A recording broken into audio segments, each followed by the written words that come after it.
Hello everybody, and welcome back to the channel for another video with Joe, who is playing the Doctor Who theme,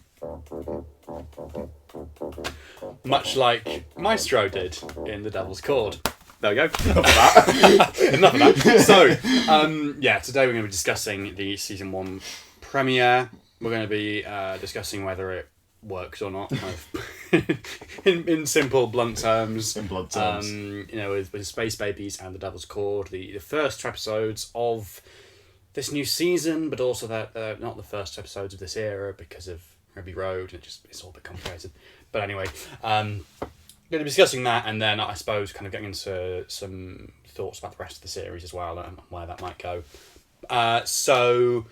Viewers will have already heard my opinion on these two episodes in reviews on the channel by now. Hopefully, if not, go and watch them. But so I watched these at midnight. When did you watch them?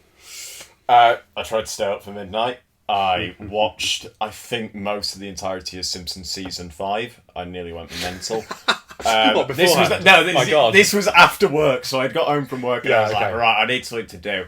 This will keep me up. I then I went onto iPlayer to load them up. Then I fell asleep literally as I was on iPlayer. So then I rolled out of bed the next morning. Yeah. And I was like, all right. And my mum was like, do you fancy watching them? So I actually watched them at 10 a.m. But fortunately, it was in that grace period because I had the day off. No one had messaged me or anything because I think people were quite displaced regarding it in when they viewed it. I think that's the general consensus I've got. It's like people have picked different viewings. You obviously went for midnight. I went for midnight. It was a double bill as well. So it's one thing staying up for one episode, but staying up for two, it takes you past the 1:30 mark in the morning. I felt utterly knackered after it, and then the next day as well. It was kind of nice waking up and knowing that I'd already watched them and I didn't have to wait for Saturday night. I kind of felt like I was ahead of the game, sort of thing. But even then, I didn't want to release any videos about them during the day because of spoiling people that hadn't seen it yet. So, like you say, it does dilute the experience somewhat. It's not like everyone's watching it at the same time. I mean, quite the opposite, for better or for worse. I guess we'll see how this goes. But yeah, it did feel weird. I think my feelings about this change to the way it's broadcast overall is that, obviously it offers a lot more flexibility. I watch them at midnight, you watch them in the morning, you can watch them throughout the day, or you can wait until Saturday evening or indeed afterwards. But however, with spoilers, and I think it's also made it a mess for their online content, because their online content didn't actually go out until the BBC One broadcast I noticed went that. out. Yeah. And it makes it more difficult if they're doing all the behind, because obviously the YouTube channel has its own individual behind the scenes as well as the podcast itself. Aside from Unleashed as well, this plethora of everything else, and I get you going for an American market, but if you just kept it UK time, because that's what the YouTube is catered for. Yeah, it was a weird thing of how international viewers can watch it at the equivalent time to midnight, 7 p.m. in America or whatever. But then they have to wait for the behind-the-scenes stuff. They don't get Unleashed. It's which do you... Yeah, the YouTube stuff came later anyway, so it's kind of what's the point? It's a weird one, and like I say, with it being a double bill as well, you felt that even more this time because they had twice as much online content. It wasn't supposed to be a double bill, and I'm pretty confident why, because in Unleashed, it could just be a clip they've clipped up purposely just so Stephen Powell repeats it. Right. In Unleashed, he actually says in Space Babies Unleashed, here's an exclusive look at next week's episode, implying that Devil's Chord. But whether that's just a clip... I think that was probably just for the sake of consistency. But I don't think this was the intention for this to come after. I could believe that it wasn't. I could believe that it changed somewhere along the line. We don't know. There's that weird moment in Devil's Chord where Ruby talks about her own time being June 2024, and people have picked up on that and kind of said, could it be that that's so it's meant to come later in the series? Or... Well, yeah, I think they were... Well, I think originally they wanted to broadcast it in January. Space Babies opened so weirdly, which we'll get on to. They wanted to have it, I think, in January. They couldn't get it ready in time. Starting it straight after Christmas. As you say, we end that first episode with the Doctor and Ruby going, back to Ruby's home and with Carla and Sherry and stuff. and then we pick up at a very different points in Devil's Chord. Like, he hasn't even had the first. Well, he has had the interaction with them, but briefly in the Christmas. Yeah, and we miss out on seeing actually like. It's that whole Jackie Tyler thing of where Rose returns home.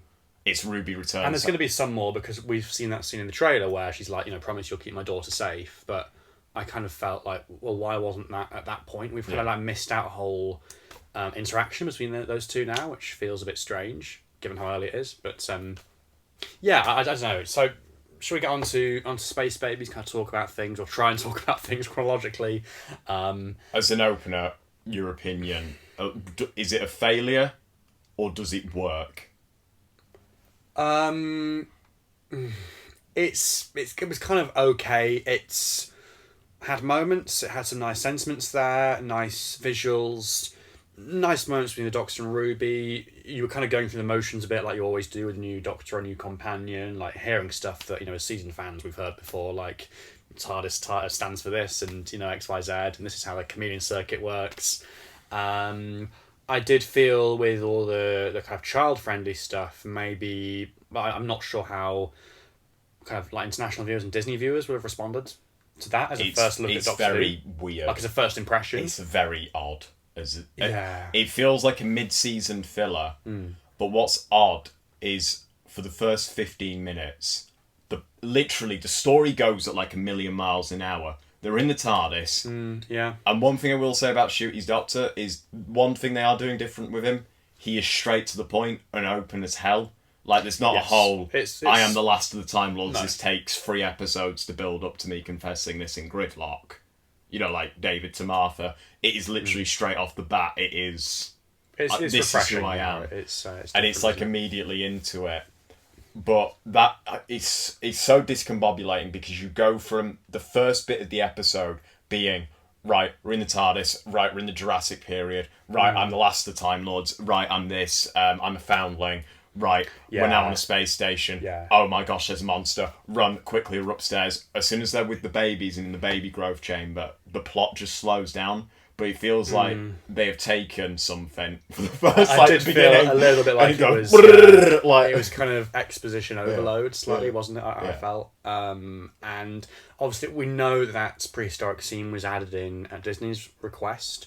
I think speaking about material that was cut or things that, didn't happen, I'm pretty sure there was meant to be a scene where they played a song on the jukebox. I heard beforehand, like in an interview or something, Russell had said, or someone had said, there's a scene in the first episode where, they pick a song on the jukebox. So I'm guessing maybe that was cut for time. I don't know. I think I know where it might have slotted in. Yeah. There are some shots of, let's have another random landing. He pulls the trigger and they jump up in the air. There's some shots of them in the trailer that look like they're either alternatives of, them floating. There's like a wider version. And would the song as well have been, as some people have suggested, I think, is it called Push the Button by the Sugar Babes?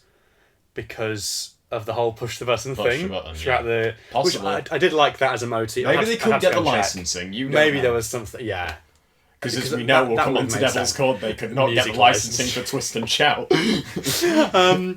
But I did like, in terms of positives, I did like that motif, the push the button thing. It was a bit twee or a bit simple, but it brought it full circle in like a sort of nice way. I just felt the whole thing with the bogeyman being, good rather than evil, for want of a better way of putting it. But, it's a great... But this is the thing. Sort of like helpless. We'll get into it later. I suppose they didn't really clarify, did they? But at least they said like it couldn't help the way it was, however it was. They didn't really say how, like, whether it's good or not. But well, however you want to put it, that twist, I saw it coming a million miles off. It was what? It was like... the bit that got me was when they had the nose blowing machine. I turned around to my mum and I went, that thing's going to be made out of snot. See, I didn't clock it then, but I did think when they tried to pull a twist of the bogeyman being made out of bogies, I thought, is that really a twist? Like, like, surely that was the case anyway. Like, it's this massive green gunky monster. Like, it's hardly something that they're trying to hide. But they even glitched it out in, that Imagine documentary with him and the guy who interviewed him. They were like, this is the bogeyman, it's a future monster, we need to blur it out. Yeah. It felt a bit weird, this. It felt slightly lacking. I think that they both kind of felt a little bit lacking to me, and I can't quite put my finger on it.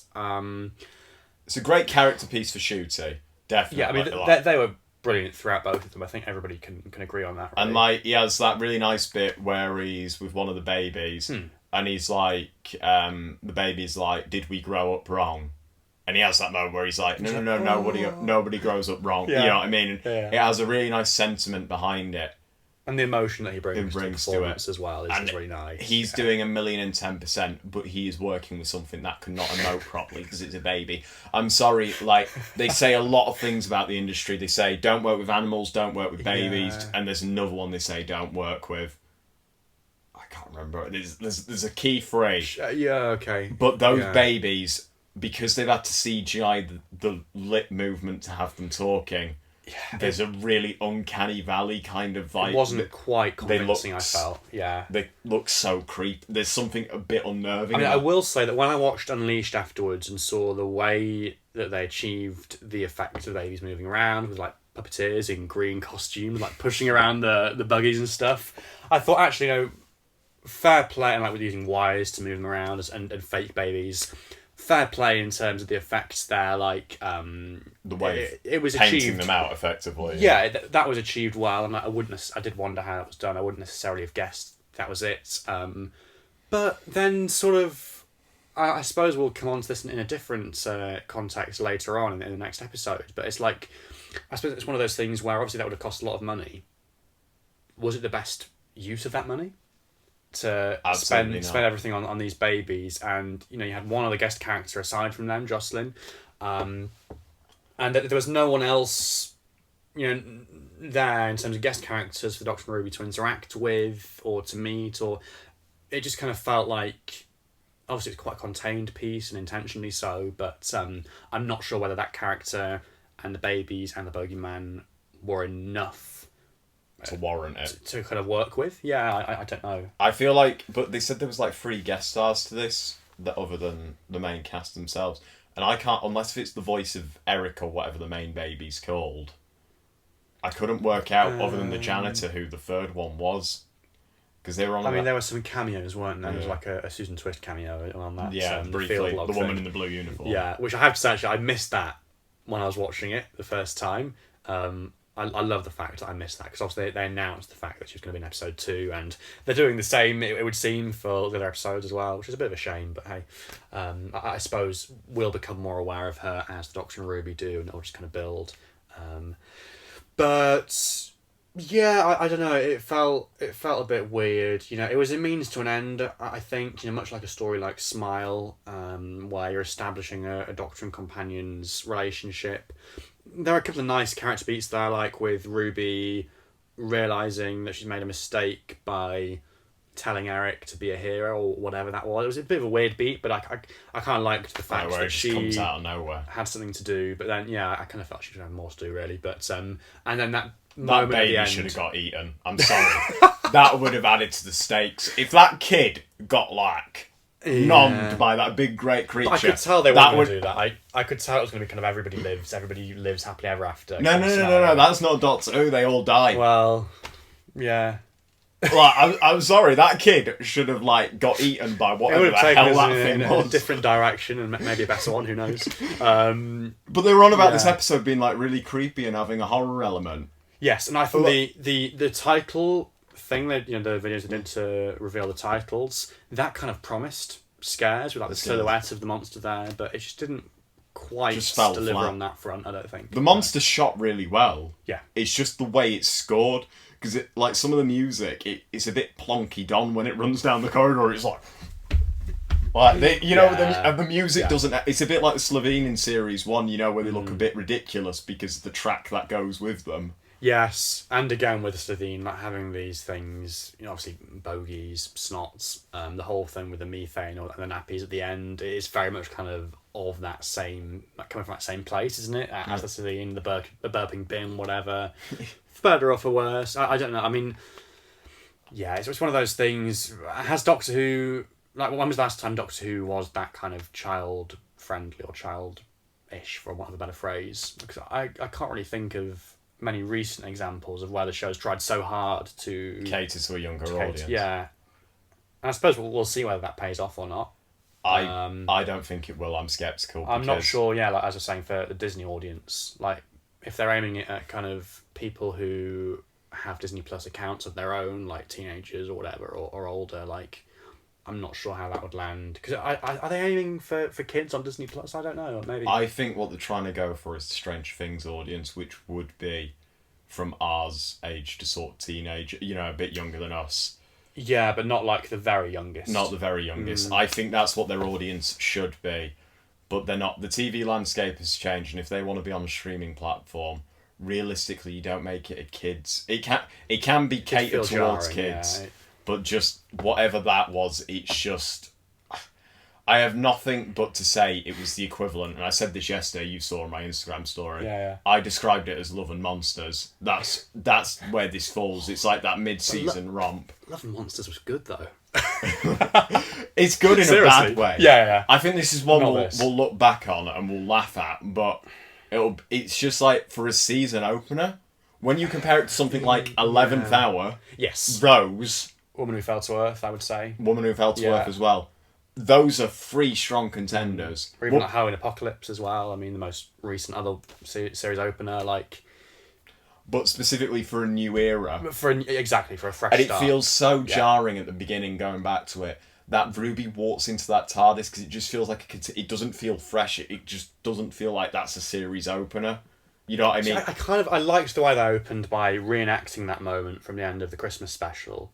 But then, I think the more I think about it, I don't think starting off at Christmas was the right move necessarily. Like, I suppose it's difficult because in context, we'd had the bi-generation, we'd met the 15th Doctor in the Giggles, we'd already met him. Christmas was about introducing Ruby, and then this story was about kind of seeing them both together on adventures. So I can kind of see the way it's been staggered like that, but I just think Christmas should have been a solo adventure. I think that's the best way they could have done it. Yeah, and then start with the 15th Doctor. So you have now. the 15th Doctor solo. Oh, okay. Maybe with a proto-companion. And then Ruby joins in episode 1 through coincidence. And you can play all this snow thing and her being probably the daughter of some god that we haven't met yet. Yeah.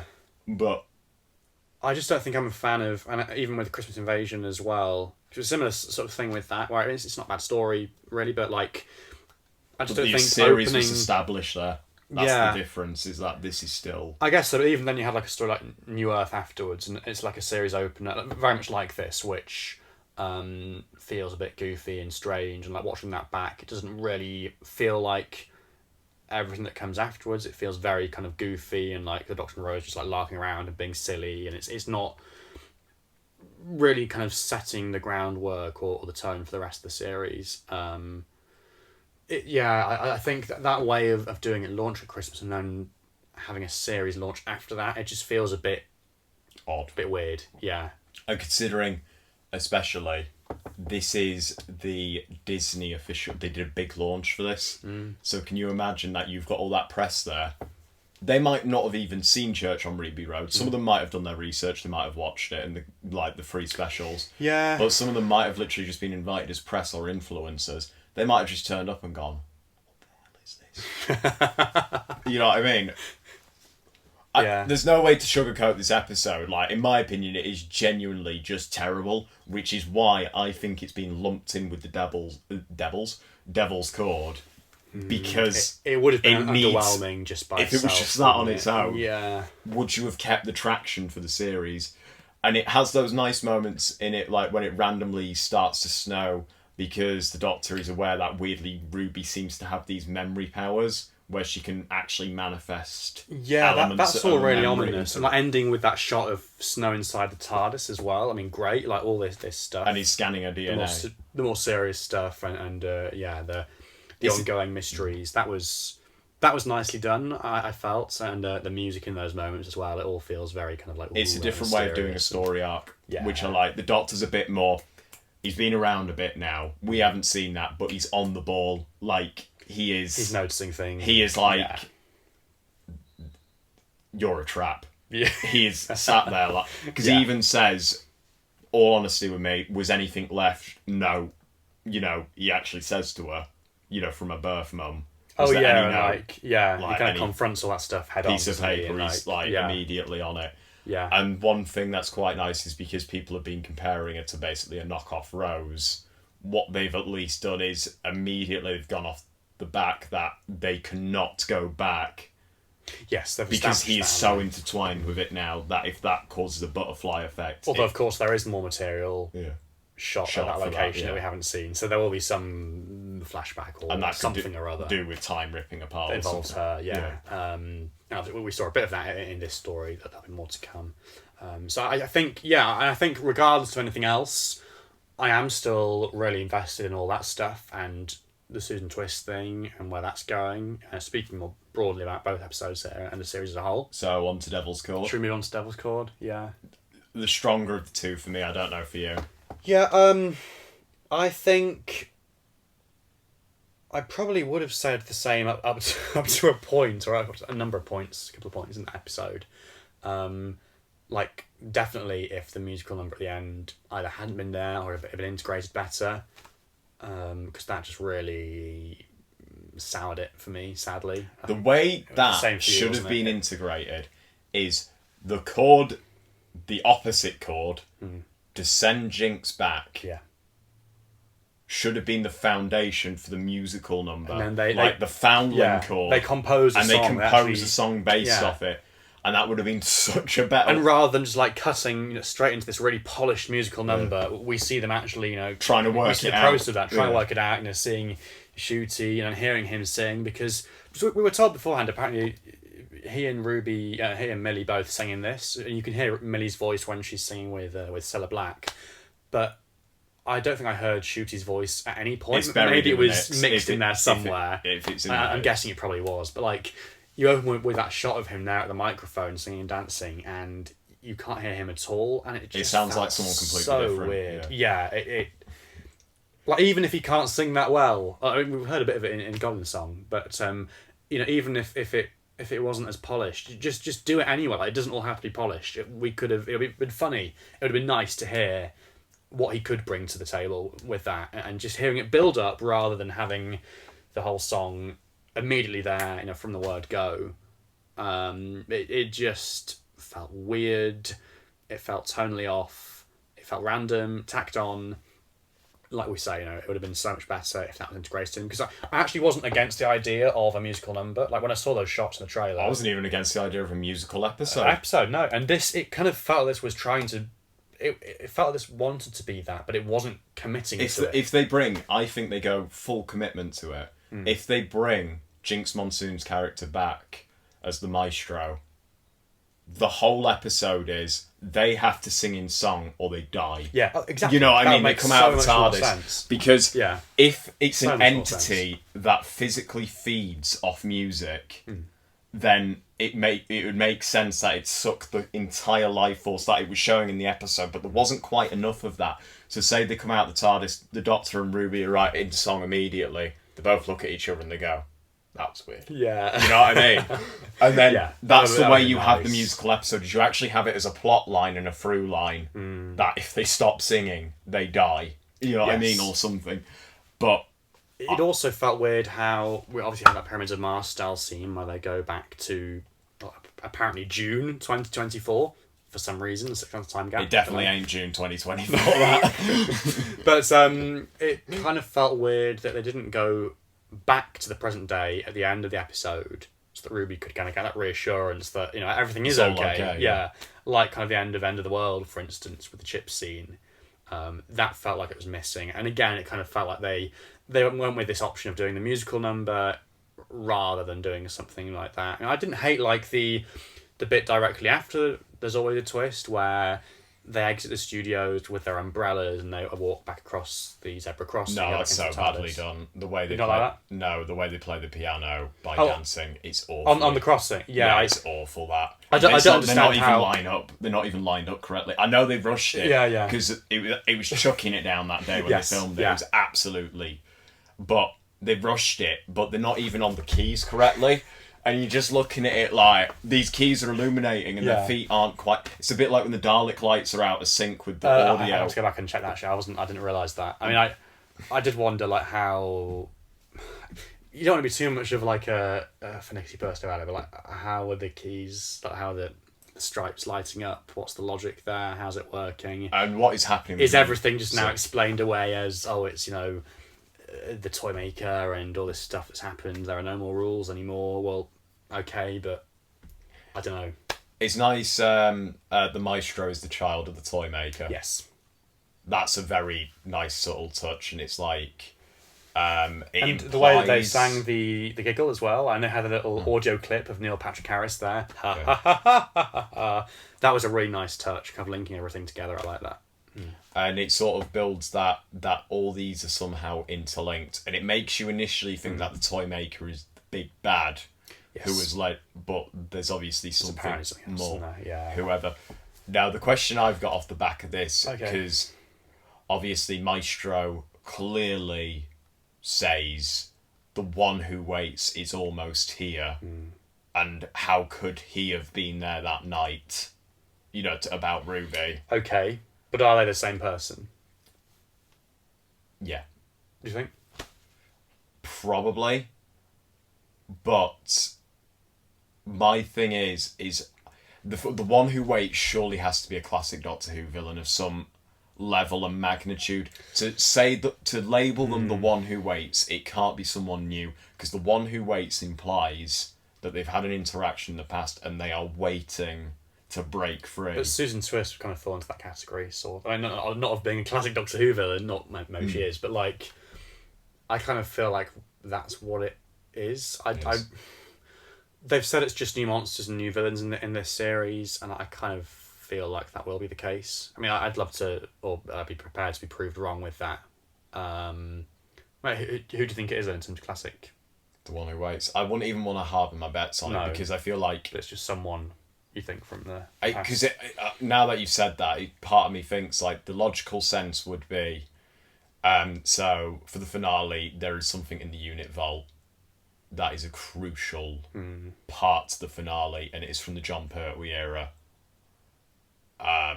Whether certain scene stays in, I don't know. The vault scene definitely will, with them opening the vault and seeing the said item. Sure. But it makes me wonder, the logical sense would be for the one who waits would be the devil, so either a Zal or something like. It could all be interlinked. You could actually argue that Sutek, Azal, and the devil are all the same person. Yeah. Because the devil you could, is it Michael Gaber Wolf or who did the voice of Sutek? Oh, Gabriel Wolf. Gabriel Wolf. Oh, who did the voice the of both the Beast and Sutek. Yeah. So you could argue they are the same entity, just in a different manifestation. Sure. But I don't think they're gonna, because Shooty said he would love to battle the Beast. So unless it's like a new, it's a new manifest, wouldn't it? Yeah. Unless it's a new manifestation, so it is technically a new character. But the Doctor has had that sort of mythological encounter before. Yeah, I guess so. That history. I think at the moment, in terms of my thinking on all this stuff and the mysteries, obviously we had that scene in Space Babies with the snow, the first scene with the snow, and that literally ends with the Doctor saying to Ruby like, "Oh, I wonder who your mother is," nod, like wink, wink. And then we immediately after that have that scene with Susan Twist in it, that cameo from her. I think he already knows. Now that's interesting as well. Because history's changing. Like, whatever this creature is, I'm a bit confused about that, because originally with that flashback I thought they're showing more stuff that actually happened with her like turning around and pointing at him, but then he said, "Oh, it's just like a memory that's changing." So that I think that is what it's meant to be, like a changed memory, right? But it kind of this is it where muddies the waters in a the little bit, finale, like what's real and what's not there. this is why I'm also against like this idea that it could also be anything, because the thing is, it's you lot need to park your theories. It's not Omega, because No. Omega isn't really a god. Omega's just a Time Lord who got banished and became a god of his own realm. It's not a god figure. It's not a depiction of a god or someone who. Obviously, Omega has the antimatter universe, but that's a different kettle of fish. But it's different. These seem to be a bit more like wacky and wild. You've got Toymaker, you've got music. Yeah. They all very much have that theme, don't they? The finale one, whoever the big bad is, which we're assuming is in relation to Ruby, is something to do with the sands of time and disintegration of all of reality. Yeah. Because Ruby is clearly the snow, which would be the opposite. So a snowstorm would be the complete opposite to a sandstorm. Okay. If you think about it. Okay. Right. Yes, that would make sense. So the one who waits has clearly got something to do with being a sandstorm and sort of this elemental, weather controlled sort of. Yeah, if it came back to weather somehow, that wouldn't surprise me. The elements. It's all kind of that stuff, isn't it? That kind of fundamental, foundational stuff, like the gods and everything. And something to do with memories as well, because Disney, well done, you've done goof again. In a little snippet, I think it was so like an ad they play on YouTube. I think it originated from there. Obviously, Tardis doors. Oh yeah, the one where it's like in it, not with Jodie. Politics, sand, poles, whatever else it is. Mel and Shooty are inside the memory Tardis. Yeah. So where I think that scene is from, I think Mel and Shooty have escaped on the moped. And they're running away from the sands of time coming for them. Yes. And he's on the moped. Yes. I think they end up in the memory TARDIS. Then Shooty sees the entire planet and moon completely convulsed. Yeah, this is another thing, isn't it? So, originally with that, I wondered whether it was just like a placeholder shot. But it isn't. No, I think I'm now coming around to the idea that actually... Because obviously, like you say, we see Mel in the background as well. It's all very intriguing because we were led to believe that that set had been created especially for Tales of the TARDIS. It would seem that's now not the case. It looked far too elaborate and expensive to be something for a quick laugh, though, didn't it? Like, there's effort that's got... There's even like a 5-inch Jodie Whittaker TARDIS playset on the floor if you look at it. Oh, yeah. I finally got that. But, character options. Character options. Copy and paste it. But, I can't work out how that's going to fit into... There's all these different elements. Like I say, I think at this moment, speaking as I find it right now, I think Susan Twist is probably Ruby's mother, as I was saying. But then, I think Susan Twist is completely unrelated. You see, it wouldn't surprise me if there was like a red herring thing going on here, where where Susan Twist is the red herring because the one who waits is someone else, and she's we're all focusing on her, and even up to the point of like the cliffhanger to episode 7, we're all focusing on her, thinking it's going to be her, and then they pull the rug. And it's someone else. What I will say, Susan Twist, and the Doctor says in The Devil's Chord that I cannot face that again. It physically split me in two. Yeah. Last time, and it's the first time we sort of seen Shooty have a level of trauma. Yes. In a way. Yeah. And even though he's the last of the Time Lords, he's actually quite jovial about it. Weirdly, because he likes to think he's He's free. He's unique, and there's not which is fair. Sure. But it's the first time we sort of see his Doctor rocked in a way. But it makes me wonder if he has made a categorical mistake splitting these. The TARDIS.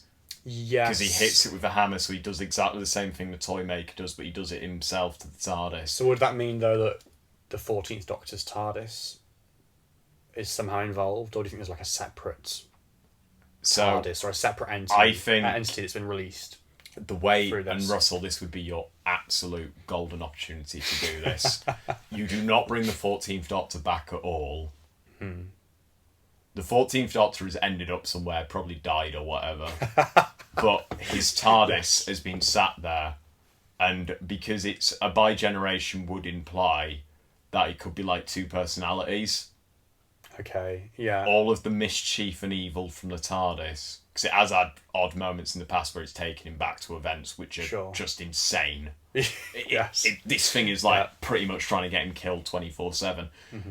If Mrs. Flood is the embodiment of the good side of the TARDIS, but Susan Triad is all the evil, and then the TARDIS becomes a physical enemy, because that might explain why they're physically scanning Shooties inside unit, because there's something not quite right with it, and it is making weird noises. And yeah, that wouldn't surprise me. I think there's definitely going to be something, where it kind of comes to unit, and the doctor's like, oh, something's wrong here, fix it or keep it here. I've got to go TARDIS less now. I've got to travel by other means because there's something going on. Yeah, he parks it there to get looked at like it's having its MOT or something. Because people were like, oh, it's Ruby suggesting these places, but it's physically the TARDIS taking them there to these sort of dodgy... Yeah, maybe.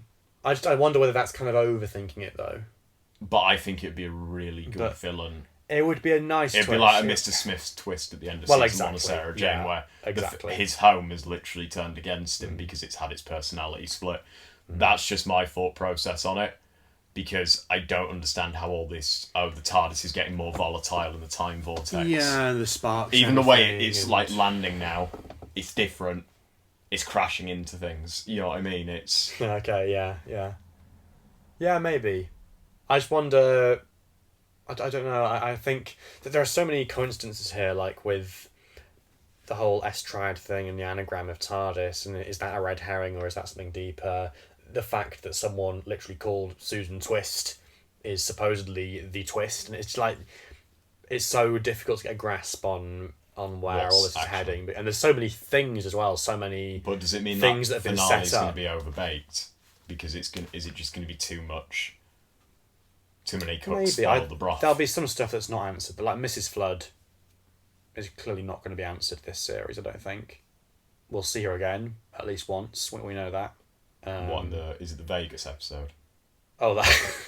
Well, that's in season 2. Season 2. But although, see, they confirmed they announced her casting during filming of Block 1, I'm pretty sure, which is episode 4 and 5.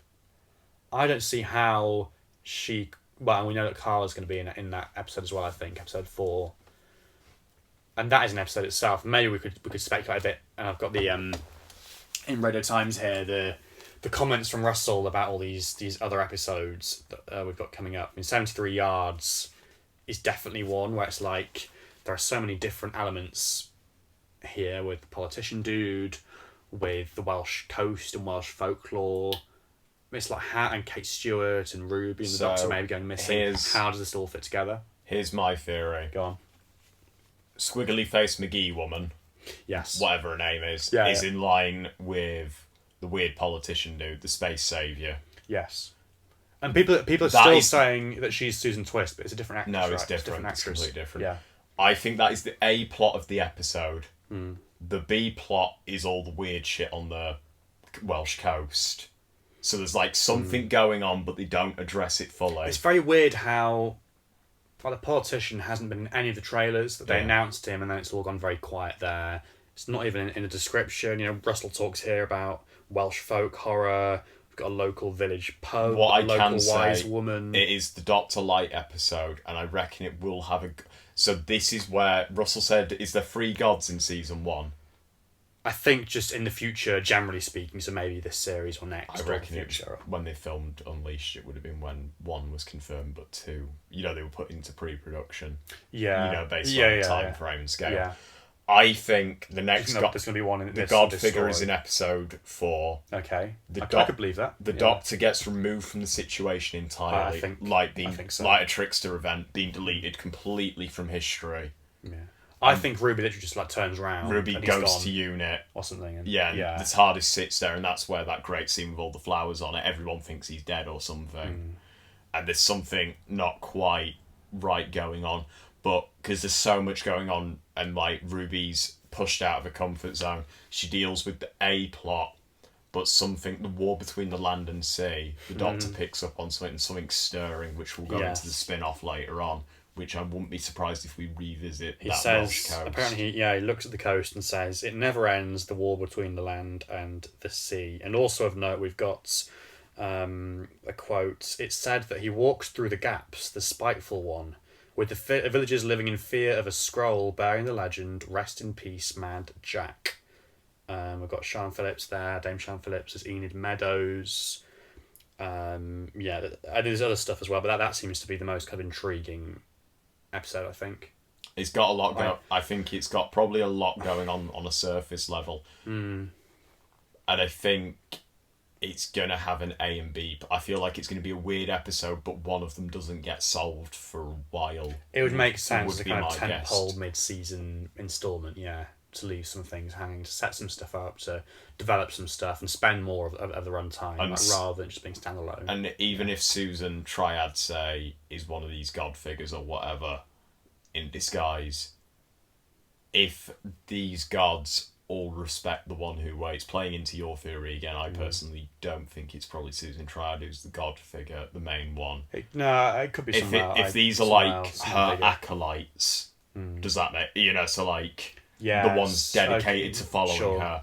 Yeah. She could be like mid-season, she throws some chaos in the way of the Doctor. It's that bad. Because one thing, if you notice in the Devil's Chord, back onto the topic of it, the Doctor actually loses. He gets trapped in the drum. It isn't, if it wasn't for the Beetle, he's not the one that saves the day, is he? No, he would have lost. Yeah, that's true. So, if it gets that bad, the Doctor gets removed from it entirely. And then she's like, right, I've done it. Susan Triad's character's like, right, I've achieved what I wanted to. But then suddenly, by the end of the episode, Ruby becomes problematic. And then in the legend of Ruby Sunday, which we assume is probably part 1 of the finale. Yes, definitely, yeah.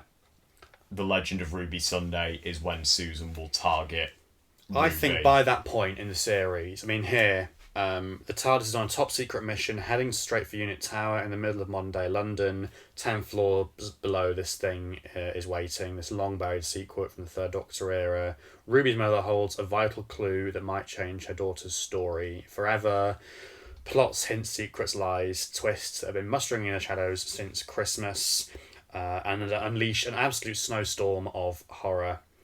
Blah, blah, blah, blah, the cliffhanger, etc. I think by this point in the series, obviously the Doctor's picked up on stuff with Ruby. Maybe, and I was saying to you beforehand, I wonder whether they're kind of going in a sort of direction with this, a bit like with Russell's drama The Second Coming with Christopher Eccleston, which did just before Doctor Who, where it's kind of like a Christ-like idea, and like with Maestro saying about how, you were born at Christmas and there's something strange about you.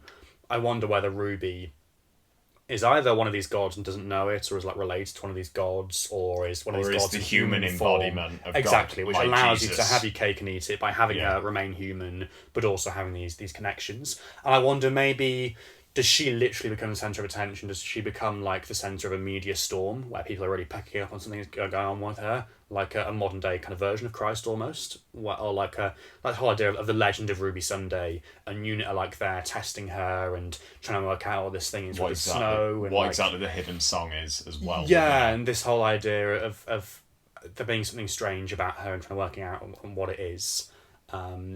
I think maybe that could be the direction that they go in. We've seen those broadcast cameras in the title reveal clip as well. I don't know really. I think, clearly as that says, her mother is going to kind of be on the scene by that point. Maybe like her mother kind of speaks out and comes forward and says, oh, well, I can give you answers, or I'm part of this as well, or whatever. I don't know. That's kind of the vibe, the sense that I get from it, but... In terms of the second half, of that finale, not a clue. No. It's very possible we haven't seen any footage from it so far in the trailers. It's definitely not the Daleks. Let's put it like that. Yeah. It's definitely some sort of elemental force, but I'm wondering if all these... Like, the boss is definitely different. To the one who waits. To the one who waits. Like, wouldn't surprise me. The boss sounds like a ragtag team of... You know what I mean? Like, Beat the Meat would be a part of it. You know what I mean? It's like a gang of, villains or something. Yeah. I mean, in terms of the other episodes, we've talked about everything basically well, apart we hadn't done. I have a theory regarding Boom. So next time. Go. I mean, yeah, right. I mean, this is the next episode coming out, so this is last chance to lay down some predictions and stuff. This is my wild card theory for Boom. Okay. It is Skaro. But it is Skaro before the Daleks existed. They call it Castarian 3 in the preview, but... Listen. It's some of the same letters in there.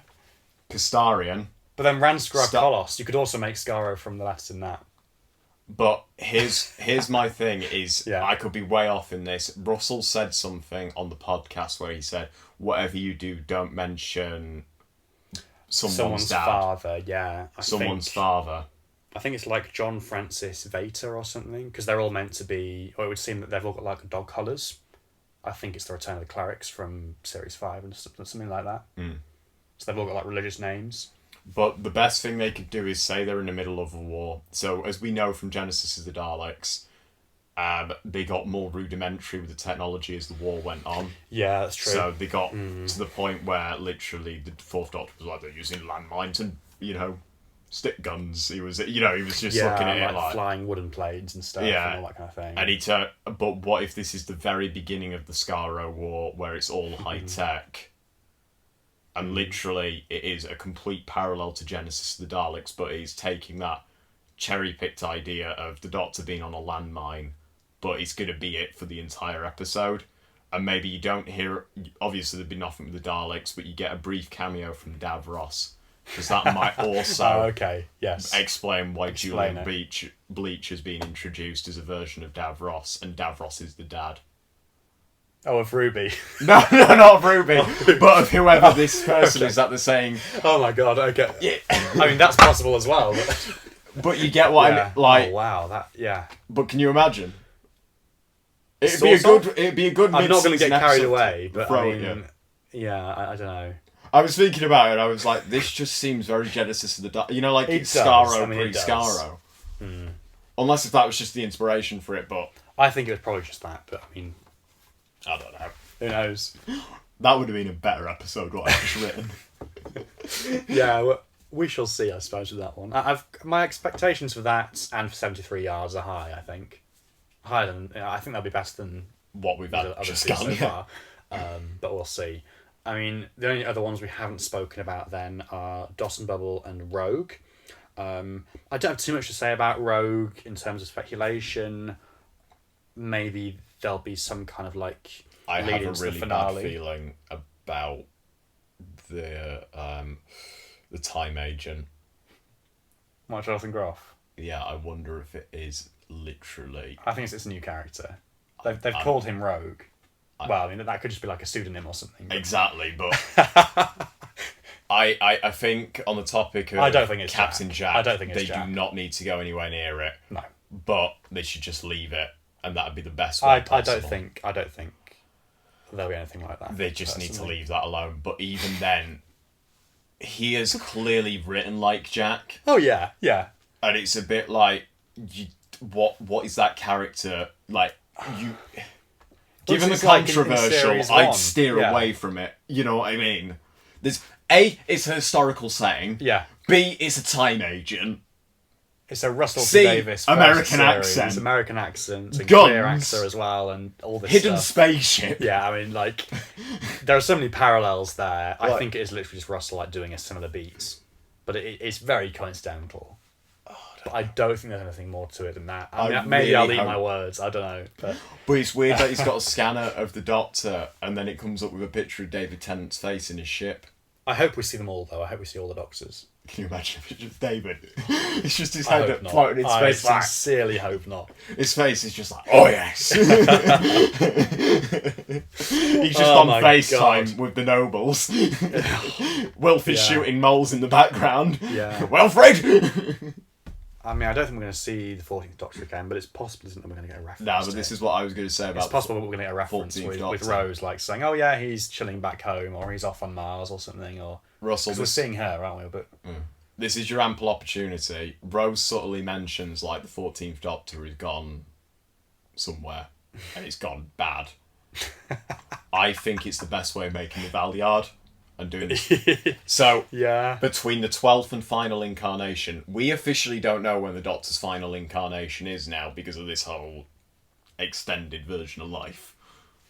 I guess that would make sense. But if the Doctor's soul is being physically Matt Smith was the 13th Doctor, yeah, obviously technically speaking, it would be like the 10th Doctor, between the 10th and 11th Doctors. But even with that logic, it would still make sense to have a Valiard with David Tennant's face, wouldn't it? I definitely going to do that, but it gives the ample opportunity to finally do it, and maybe for season 3. Because what you can have, and it doesn't even need to be David Tennant, it can just be the same character but regenerated. But then again, if he regenerates again, I think I would be more inclined to believe that if we hadn't had evil 10th or evil 14th Doctor in Wild Blue Yonder. He's already played that. Like you say, it could be a different actor, but... Yeah. Or actress. Or actress, indeed. I don't know. I don't know. It's just... It's a very... This season has started off very weird. I don't know how I feel about it. And I don't know where it's going, but that's kind of an exciting prospect in a way, because even though it's been a bit meh. It's always the way with a new Doctor, with a new era. I think, though, I was more on board with previous eras by this point. Like the Jodie era, the Capaldi era, the Matt Smith era. I mean, Shooty's Doctor, I love. Yes. Just it's just what's around it. Yeah. The Beatles? Who are this lot? I hate the Beatles. The Beatles are some of the worst musicians in history. But I can tell you for a fact, I ain't an expert. That definitely ain't Paul. Yeah. That definitely ain't John. It wasn't too distracting in the actual episode. And which one of these is supposed to be George and Ringo? Well, they were barely in it anyway, weren't they? It was basically just like completely Paul and sidelined. John, yeah. Like this and the interviews and stuff gave the impression that, they're all going to be in it. And then, what is it, George and Ringo? They were literally just like in the background the whole time. Like, it was quite funny. Like, they literally like split the Beatles down the middle and said, right, you two are going to have a starring role of sorts, and you two aren't. Lovely. It's quite funny. You know, Doctor Who Twitter's going to erupt at that now.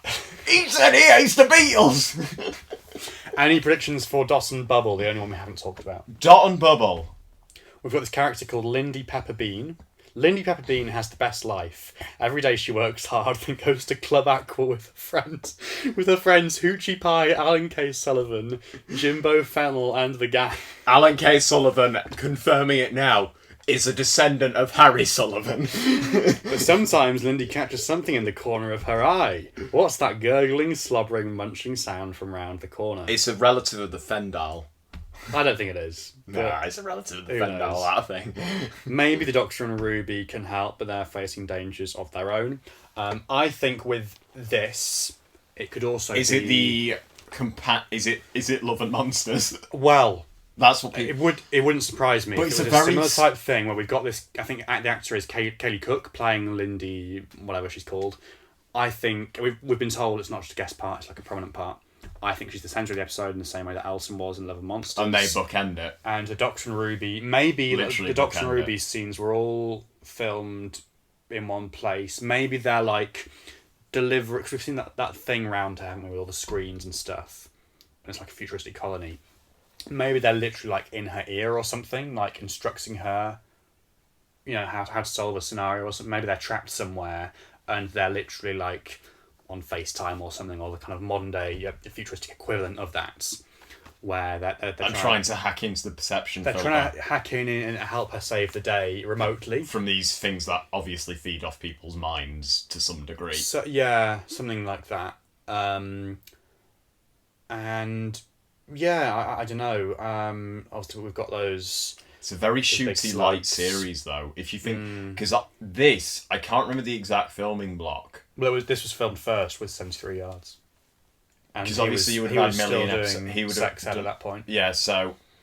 Is it literally we've got 6 episodes of shooty is my concern? It's like we've literally got 3/4 of the series with shooty, but the other quarter isn't. I don't really know if that feels like Doctor Who is my problem. Especially with the episodes being the length they are. I mean, that one's been called quite like a Black Mirror one, so it'll be interesting to see either way how it goes. The premise of that also kind of like sounds quite Barbie-esque as well, in a weird sort of way. Like, this character has the best life, but there's something like going wrong like behind the scenes. Yeah. Which is probably just a coincidence, but...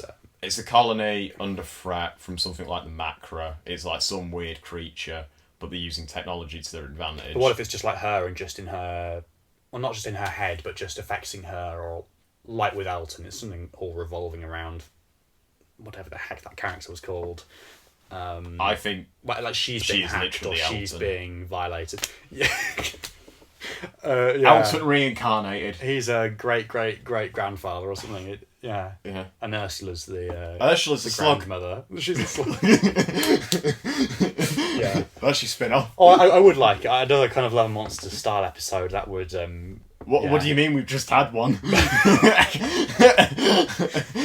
No, but like actually, like that same sort of concept style where just it's like done well, like completely focused around a different character, and and the internet goes into meltdown about it because it's so controversial. I think that'd be quite fun. That is definitely going to be the word for this series. Oh my gosh! But look, I think that kind of brings us to a close. Unless there's anything else you want to say about the episodes? Absolutely not. The season. The season in general, it is a slow start. Let's all be honest here. It is. It's weird to think we're already a quarter of the way through. Is it Sisyphus who struggled to push the rock up the hill? I've no idea. No idea. Not a clue. I might need to Google that. There's a really famous picture of a man struggling to push a... I can't remember who it is. Okay, right, okay. I mean, it kind of rings a bell, but... That's what I feel like with this series. There's this great mound, like, that he's coming in to conquer. However, there's a great bloody rock in the way. Like, genuinely. Most anticipated episode from here. I think it's Been and Gone. I genuinely think it was Devil's Chord. Okay. 73 yards, I think, is straight up going to be trash. Do you? I think... I think it could go either way. Whenever Russell talks about an episode being the greatest thing known to man, we got Wild Blue Yonder. So... I think it'll definitely be experimental and different and not to everybody's tastes. Right, here's my thing. Boom will be good. 73 yards, trash. Dot and Bubble, trash. Right? Rogue, alright. Legend of Ruby Sunday, good. Finale, what the fuck was that? That is the series. There we go. That is the predictions, you know. Get your bingo card ready, note them all down, and we'll come back and see and check them against that later down the line. Yeah. There we go. Like 6 more weeks of this has to go. We'll see how it goes. Thank you for watching. Thanks, Joe, for joining me. Go and check out our other videos that we've done about all sorts of wonderful sonic screwdrivers and costumes and things, which may or may not yet be out. I mean, some of them are already out, but I don't know. I think this will be first. This should be first in the pipeline. Yeah, actually, now I've said that, this is going to be first. So, you're right. Yes, in that case, time is all relative. That's a good old phrase. Stay tuned for more. No. Otherwise, thanks for watching, and bye for now. Bye for now.